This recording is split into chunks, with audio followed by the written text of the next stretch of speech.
paz. Nossa, que paz parquinho. A paz do Senhor. Amém. Agora sim, parece que vocês estão vivos. Estão mesmo, né? Irmãos, é sempre um privilégio quando o Senhor nos permite compartilhar dessa palavra.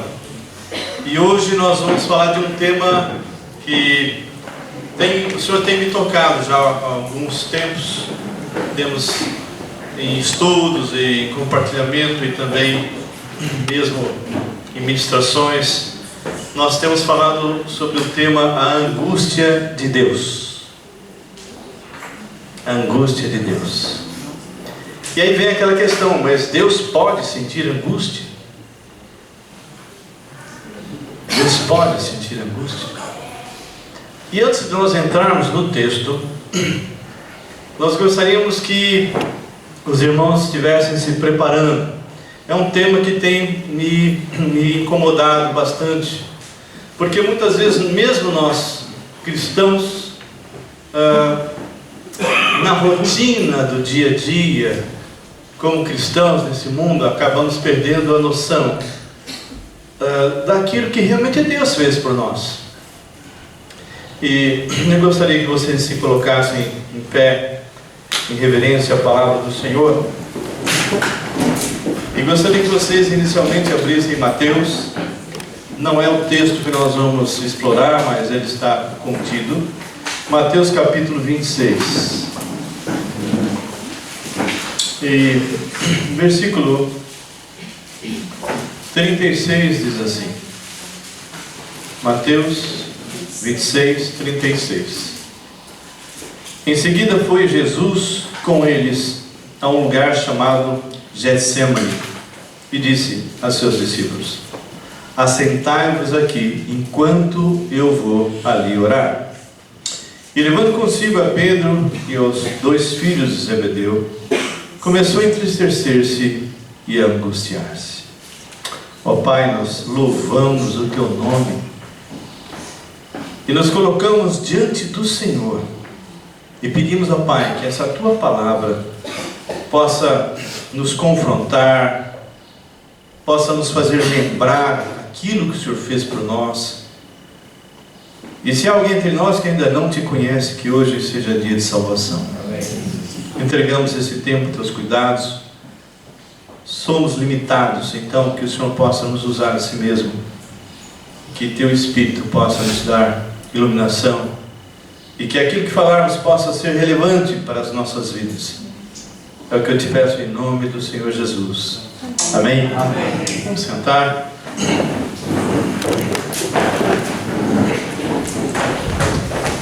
A angústia de Deus. Deus pode sentir angústia. Nós vamos ver que sim, Deus pode.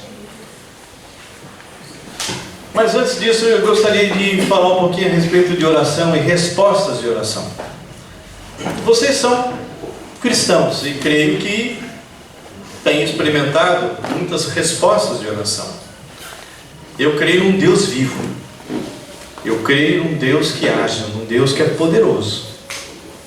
Meu Deus é real, é vivo. E Ele tem respondido não só orações que temos feito, mas de muitos. Um exemplo recente foi quando minha filha estava necessitada de uma geladeira e ela veio falar conosco dizendo: olha, nossa geladeira estragou, não sei mais o que fazer e as coisas estão estragando e eu preciso de uma geladeira. E ela deu até a marca, né? Fosfri, sei lá como é que é o nome. E a partir de setembro nós começamos a orar. E passado, acho que uns 2 meses, alguém, um vizinho da frente dela, bate: olha, eu comprei uma geladeira e eu estou querendo dar a minha para vocês, se vocês quiserem. E era uma marca que ela queria. Ele falou: só tem um problema, precisa colocar gás, porque não está funcionando. Só a parte de cima, a parte de baixo não está funcionando. E ela falou: não, tudo bem. Muito mais nova que ela tinha. E ela colocou. E ela começou a orar: Senhor, mas o senhor não dá a coisa pela metade, né? Dá um jeito, dá um recurso, alguma coisa da gente comprar esse gás, de fazer, restaurar essa geladeira aí. E passaram 3 dias. No terceiro dia, quando ela abriu, que ela enfiou a mão para pegar alguma coisa que ela tinha colocado lá, ela notou alguma coisa diferente. E essa alguma coisa diferente é que estava gelado. Na mão do outro lá não estava funcionando, mas quando veio para ela, começou a funcionar. É gostoso quando nós recebemos respostas, não é, das nossas orações. Um jovem, no meio de 12, na África, mas o menorzinho deles, muito pobre, e ele dizia: eu quero ser médico, eu quero ter um hospital, eu quero ser médico. E os irmãos troçavam com ele, empurravam, brigavam com ele, diziam: cala a boca, você não sabe de nada. E, enfim, e ele foi crescendo, e ele chegou a ficar diferente de todos os seus irmãos. Ele chegou a ter 2 metros de altura, e ele continuava com aquele sonho: eu quero ter um hospital aqui, um hospital totalmente equipado, um hospital melhor que tem, porque ele via o sofrimento das pessoas. E um dia está ele andando e passa alguém de carro e para e pergunta: você quer ir para os Estados Unidos? E ele falou: claro, então entra. E aí eles foram até a família, conversaram, e ele foi para os Estados Unidos, porque aquele era o dono de um time de basquete nos Estados Unidos, e viu um homem de 2 metros de altura e falou: esse vai jogar no meu time. E ele se tornou um dos grandes jogadores, Mamouto o nome, e alguém que ficou muito, mas muito rico. E ele montou o maior hospital que existe hoje, lá onde ele morava, com os equipamentos mais caros, mais sofisticados, e com os médicos especialistas das áreas que ele realmente queria. Deus responde a oração. Não só essa, mas muitas outras. E quando Deus responde às nossas orações, nós ficamos muito alegres, muito contentes. Mas a pergunta que eu quero fazer agora é um pouco diferente. E quando você ora e Deus não te responde, qual é a tua reação? Quando você coloca alguma coisa diante do Senhor, algo que você realmente acha que precisa, acha que necessita, e a resposta não vem, e Deus diz não. Vocês lembram de Paulo? O espinho na carne? E o Senhor diz: a minha graça te basta. Muitas vezes o Senhor não responde conforme nós gostaríamos de receber a resposta, mas tenha certeza, o Senhor sempre está no controle. E aquilo que Ele determina, aquilo que Ele permite que aconteça, se realmente você está buscando o Senhor, e se realmente você está obedecendo a Deus por fé, independente do resultado, tenha certeza, você vai colher o melhor. Nós vamos ler aqui em Mateus, e nós vamos ver Deus homem, o Senhor Jesus, num dos momentos talvez mais difíceis antes da cruz, momento onde ele estava numa tristeza profunda, uma tristeza profunda. E nós queremos entender hoje o motivo de tanta angústia e qual a raiz dessa angústia. Qual seria a raiz da angústia de Deus, do Deus homem, do nosso Senhor? Então no versículo 36 diz assim: em seguida foi Jesus com eles a um lugar chamado Getsemane. Para ter uma ideia, é prensa de óleo. Getsemane é um lugar onde se prensava óleo, esmagava para sair o óleo. E nós estamos vendo o Senhor Jesus ali, sendo esmagado. Sendo esmagado.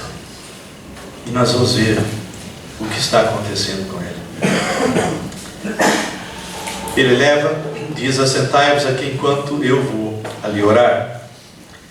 E levando consigo a Pedro e os 2 filhos de Zebedeu, sempre acompanhava os 3, começou a entristecer-se e angustiar-se. Então lhes disse: a minha alma está profundamente triste até a morte.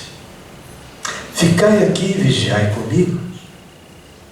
Profundamente triste até a morte. Eu creio que aqui nesse meio, alguns de nós já passamos momentos, talvez não nessa intensidade, mas quase, decepções, perdas, frustrações, injustiças, doenças. Muitos acabam se entristecendo e se angustiando. E ele deixa bem claro isso, nada esconde. Então ele disse: a minha alma está profundamente triste até a morte. Ficar aqui e vigiai comigo. Adiantando-se um pouco, prostrou-se sobre o seu rosto, orando e dizendo: meu pai, paizinho, essa expressão, se possível passe de mim esse cálice, todavia não seja como eu quero, e sim como tu queres. E voltando para os discípulos, achou-os dormindo e disse a Pedro: então, nenhuma hora pudesses vós vigiar comigo? Vigiai e orai, para que não entreis em tentação. O espírito, na verdade, está pronto, mas a carne é fraca. Ele havia se esvaziado.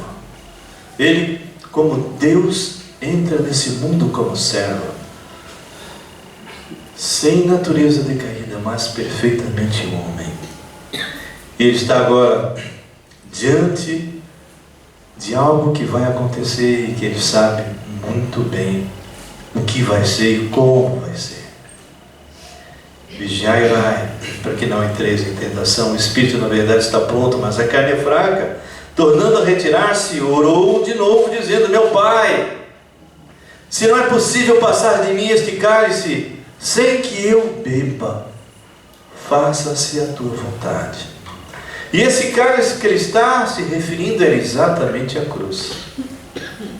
Era um momento em que ele estaria pendurado no madeiro, cumprindo a palavra, obedecendo ao Pai até o fim. E lá em João 17:4 diz que ele glorificou o Pai na terra, consumando a obra que foi confiada. E o ponto final dessa obra: morte.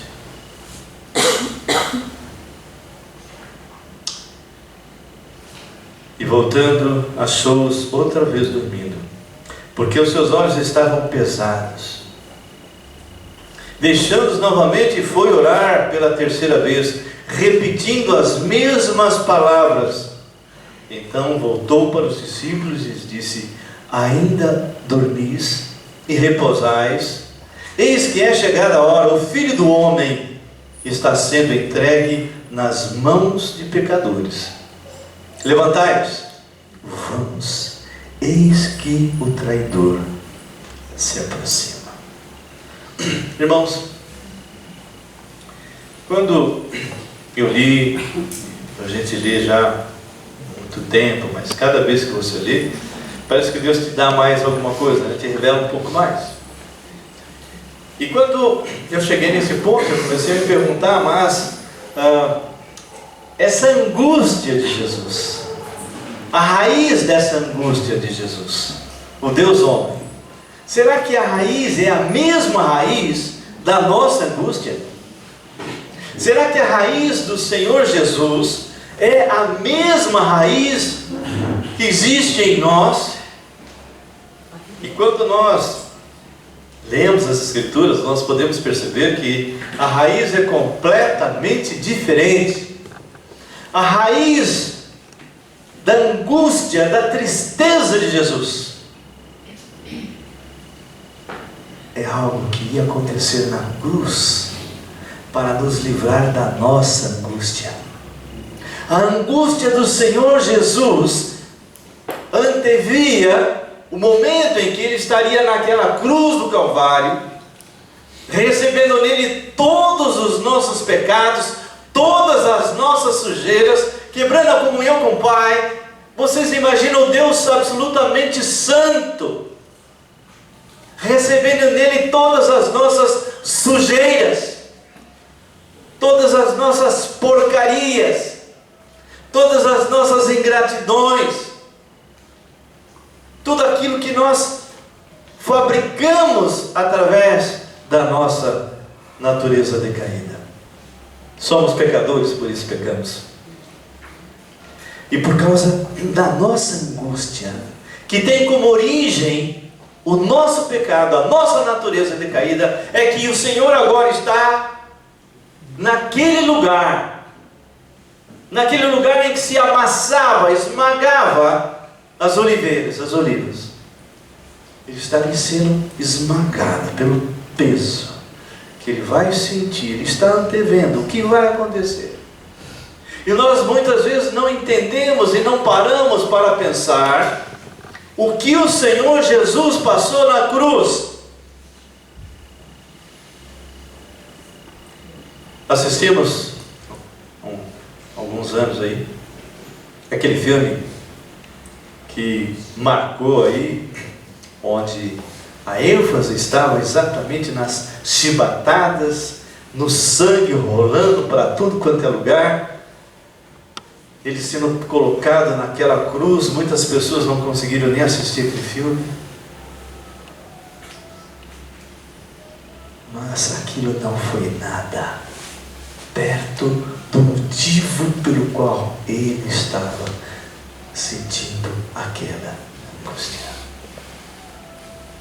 Para vocês terem uma ideia do que ele passou, eu quero convidar vocês a abrirem um salmo. Quando nós olhamos salmo, nós muitas vezes percebemos que salmo, ele fala de coisas imediatas, coisas que estão acontecendo, mas quando você começa a examinar, você percebe que muitas vezes transcende aquilo que a pessoa está falando e vai para o futuro. E nós, quando abrimos Salmo 22, nós podemos ver a pessoa de Jesus como um repórter. Normalmente através dos filmes, através de alguma pintura, alguma coisa, nós vemos então Jesus ali no Calvário, dois ladrões no lado, as pessoas em volta. Então nós estamos olhando para ele assim. Mas quando nós examinamos Salmo 22, é o inverso. É o Senhor Jesus na cruz, olhando as pessoas que estavam em volta e narrando exatamente o que ele estava sentindo. Essa angústia que ele estava sentindo é porque ele sabia exatamente o que ia acontecer com ele. Quando nós começamos a olhar capítulo 22, nós podemos perceber Davi escrevendo a respeito de uma situação que ele, Davi, estava vivendo. Mas de repente vai transcender e nós vamos perceber que ele não está mais falando a respeito dele, mas está falando sobre o nosso Deus homem, Jesus. E quem está narrando agora é o próprio Jesus. E ele está olhando o que está acontecendo à sua volta. Então começa o Salmo 22 dizendo: Deus meu, por que me desamparaste? Porque se acham longe de meu salvamento a palavra do meu bramido? Deus meu, clamo de dia e não me respondes, também de noite, porém não tenho sossego. Contudo tu és santo, entronizado entre os louvores de Israel. Nossos pais confiaram em ti, confiaram e os livraste. A ti clamaram e se livraram. Confiaram em ti e não foram confundidos. Davi está escrevendo a respeito de coisas que estão acontecendo com ele, mas gradativamente vocês vão perceber que ele vai mudando e o personagem se torna o próprio Jesus. Lá no versículo 6 diz: mas eu sou verme, não homem, opróbrio dos homens, ou seja, alguém que realmente estava envergonhado, desprezado, rejeitado. Todos que me veem zombam de mim, afrouxam os lábios e maneiam a cabeça. E versículo 8 diz: confiou no Senhor, livre-o ele, salve-o, pois nele tem prazer. Lembre-se que os ladrões estavam blasfemando. Se tu és o Cristo, desce da cruz, salve a nós também, salve a ti e a nós. Mas versículo 9 diz: contudo, tu és quem me fez nascer e me preservas, estando eu ainda ao seio de minha mãe. A ti me entreguei desde o meu nascimento, desde o ventre de minha mãe. Tu és o meu Deus. Não te distancies de mim, porque a tribulação está próxima e não há quem me acuda. Olha agora: muitos touros me cercam, fortes touros de Bazã me rodeiam. Contra mim abre as bocas, como faz o leão que despedaça e ruge. Derramei-me como água, e todos os meus ossos se desconjuntaram. Meu coração fez-se como cera, derreteu-se-me dentro de mim. Secou-se o meu vigor como um caco de barro, e a língua se me apega ao céu da boca. Assim me deitas no pó da morte. Jesus está naquela cruz. E agora ele vai começar a descrever o que ele está sentindo, o que ele está vendo. Cães me cercam, uma súcia de malfeitores me rodeia. Transpassaram-me as mãos e os pés. Posso contar todos os meus ossos. Eles me estão olhando, encarando em mim. Reparte entre si as minhas vestes, e sobre a minha túnica deitam sortes. Tu, porém, Senhor, não te afastes de mim, força minha, apressa-te em socorrer. Livra minha alma da espada e das presas do cão, a minha vida. Jesus está ali na cruz, olhando e vendo exatamente o que estava acontecendo. Estava transpassado, estava com sede, em agonia. As pessoas estavam olhando para ele, encarando, escarnecendo. E tudo isso ele havia já antecipado, ele estava vendo. Quando ele estava nesse momento de angústia, ele estava olhando o que ia acontecer. E por que ele foi para a cruz do Calvário?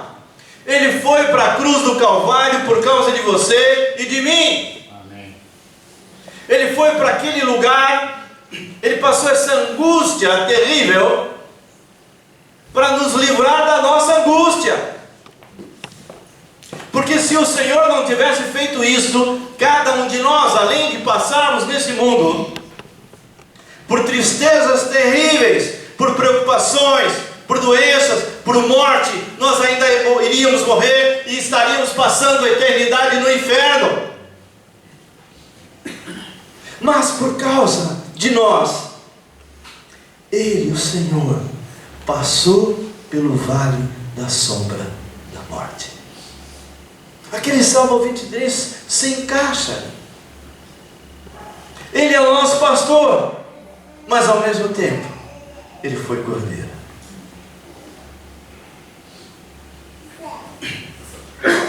Nós gostaríamos então de fechar esse tema em Lucas, que é um trecho mais curto, mas que serve para nós como uma lição de vida. Jesus estava no vale da morte. A angústia dele era terrível, a ponto de ter suado sangue. E quando nós olhamos aí em Lucas, capítulo 22, a partir do versículo 39, nós podemos tirar aqui 3 exemplos de Jesus. 3 exemplos que podem ser aplicados em nossas vidas. 3 momentos Todos nós passamos por isso. É possível que hoje você esteja aqui em alguma angústia, em alguma tristeza, necessitando de algum consolo. É possível. Eu e Graça, temos passado por lutas. E quando falo de lutas, não significa lutas financeiras. O inimigo ataca a família, ataca os filhos, ataca a neta, ministério, situações difíceis, incompreensões muitas vezes. E como é que nós resolvemos isso? Diante de uma situação diversa, onde você está orando e de repente não vem a resposta, o que você faz? Você se desespera. O que Jesus fez por causa de nós.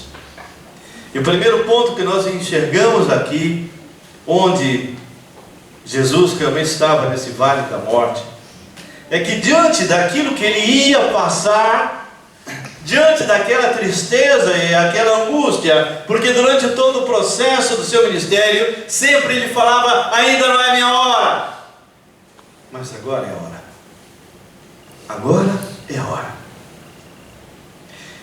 E o primeiro ponto que nós entendemos e que serve para nós é que Jesus escolhe um lugar para encontrar-se com o Pai. A primeira coisa que ele busca foi um lugar para se encontrar com o Pai. Mas quando nós lemos essa passagem, nós podemos perceber que Jesus não foi buscar este lugar para encontrar com o Pai só quando ele entrou em angústia. Não! Tanto lá em Mateus quanto aqui, nós entendemos que ele foi buscar um lugar onde sempre ele se encontrava com o Pai. E essa é a primeira lição para nós.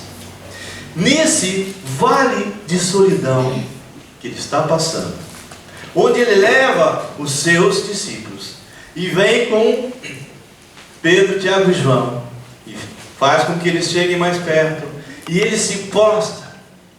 Ele naquele instante, mesmo perto daquelas pessoas que estavam ali, que andavam com ele, ele estava no vale de solidão.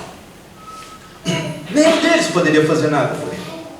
O único que poderia fazer alguma coisa diante daquela situação que estava levando ele a ter uma tristeza a ponto de realmente angustiar-se e suar sangue era o Pai. E a grande questão que nós temos que pensar é: quando eu estou em angústia,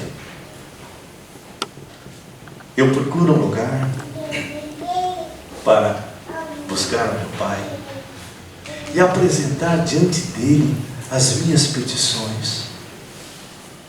Mas será que eu tenho só buscado o Pai quando eu estou em desespero? Será que eu só busco o Pai quando eu estou passando dificuldades? Ou eu já tenho esse costume de entrar na presença do Pai a qualquer momento? Versículo 39 diz: e saindo foi como de costume. Como de costume. Ele não buscou esse lugar, não buscou realmente esse lugar para falar com o Pai, porque ele estava em angústia. Não. Como de costume.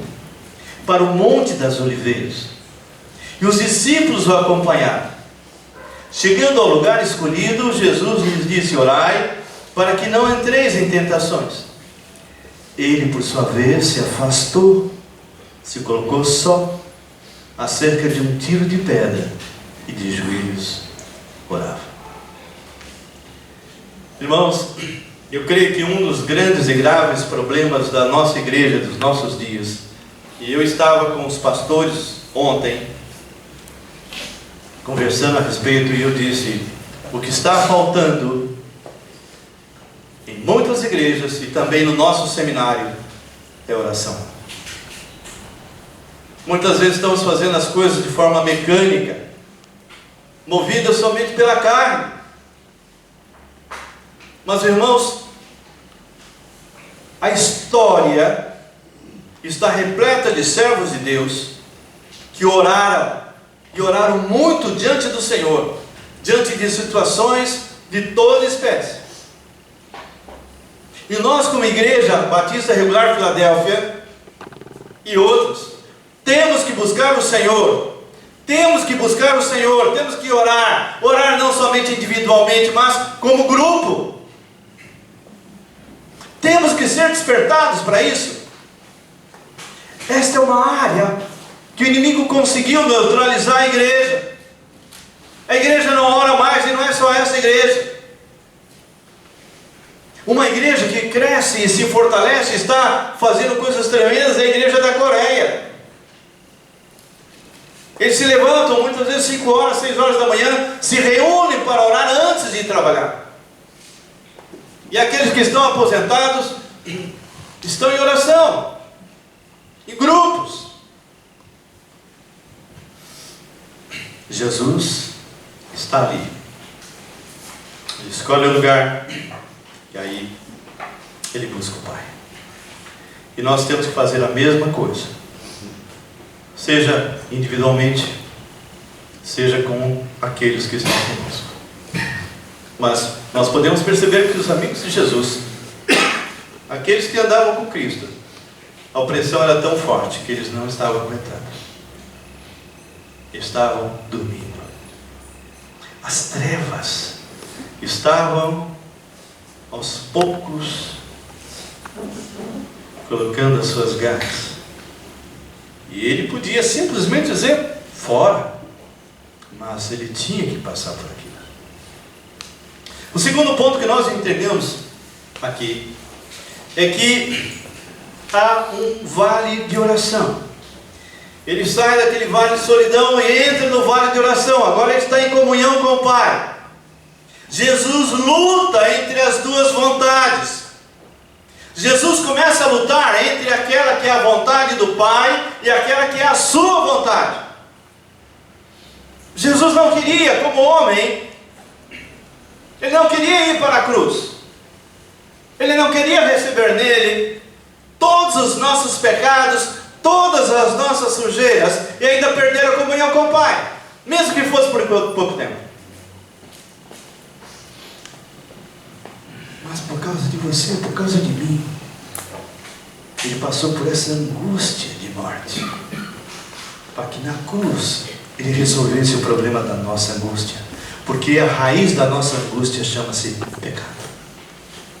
Então, a palavra de Deus fala, no versículo 41 diz: ele por sua vez se afastou, cerca de 1 tiro de pedra, e de joelhos orava, dizendo: Pai, se queres, passa de mim este cálice, contudo não se faça a minha vontade, e sim a tua.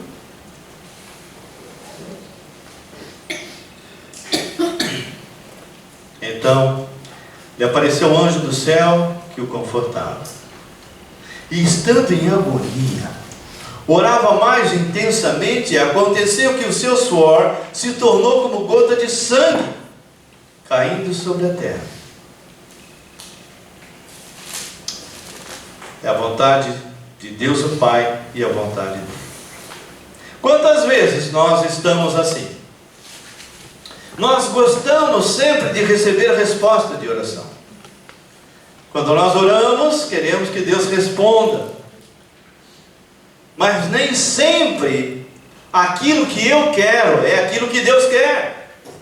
É aí que entra a obediência por fé. Aí é que entra você rejeitar, rechaçar a sua lógica, a sua vontade, as suas emoções, e perguntar: isso que eu estou pedindo, isso que eu estou querendo, está dentro da vontade de Deus? E essa luta é uma luta que nós passamos durante o tempo que estamos nessa terra. E os vitoriosos são aqueles que obedecem por fé. Os vitoriosos são aqueles que, mesmo não recebendo as respostas que ele gostaria, ele entende. Pai, afaste de mim esse cálice. Afaste de mim esse cálice de sofrimento, mas não seja como eu quero, mas como tu queres.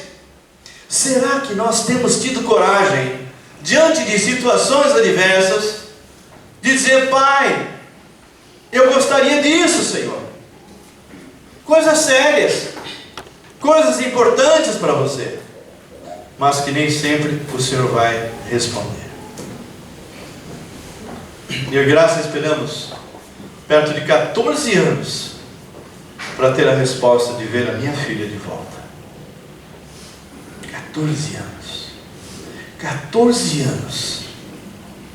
Uma menina que foi criada no Evangelho, que fazia louvor nessa igreja, louvor em Campinas, que adorava o Senhor, e que por algo que aconteceu, ela se afastou do Senhor.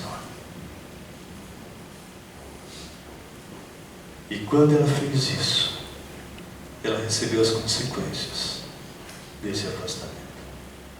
14 anos de sofrimento, mas não só dela. Minha esposa quase morreu. E eu? Mas o Senhor estava no controle. O Senhor atendeu a uma resposta nossa, dizendo: eu estou no controle. Aguarda. Não é no seu tempo. Não é como vocês querem. Não é quando vocês querem. E ela veio e voltou. E hoje ele é alguém que prega até para poste, se deixar.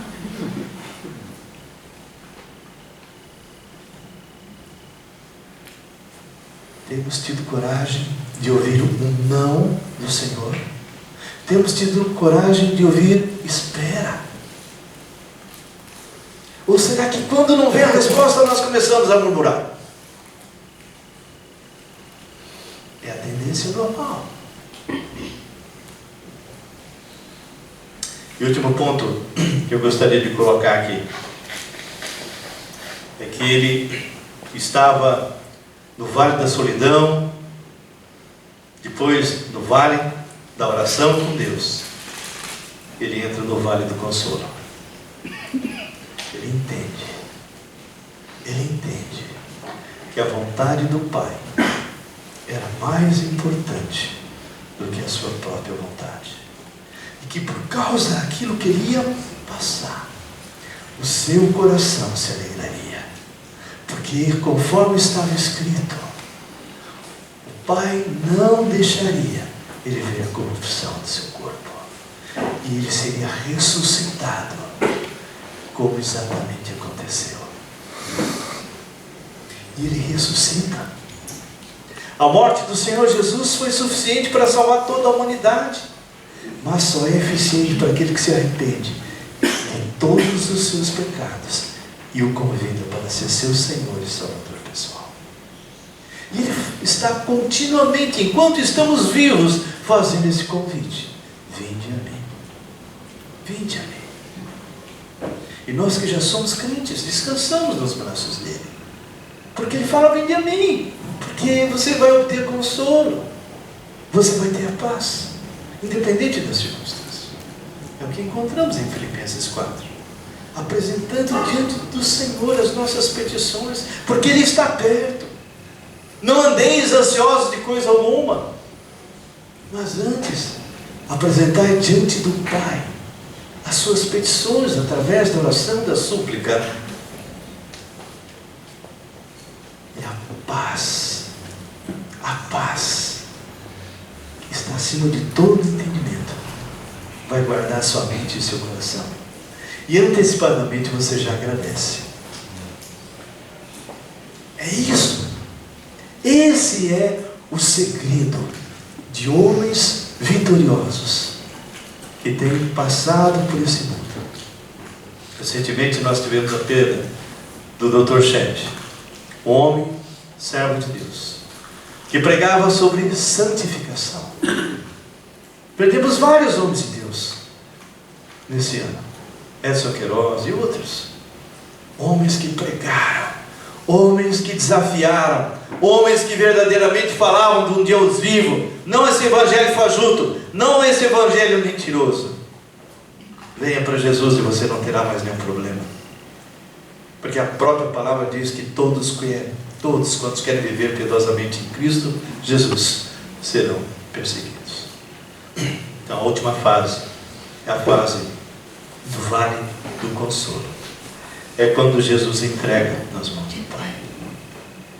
Então, no versículo 45, ele já está consolado, já está tranquilo.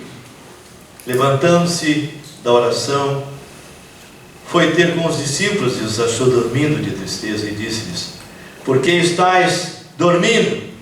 Levantai-vos e orai, para que não entreis em tentação.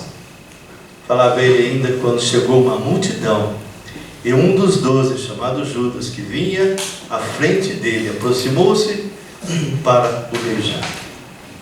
Jesus, porém, lhe disse: Judas, com um beijo traz o Filho do Homem. E assim nós sabemos o que aconteceu na história. 3 pontos para nós podermos estar trabalhando com as nossas angústias.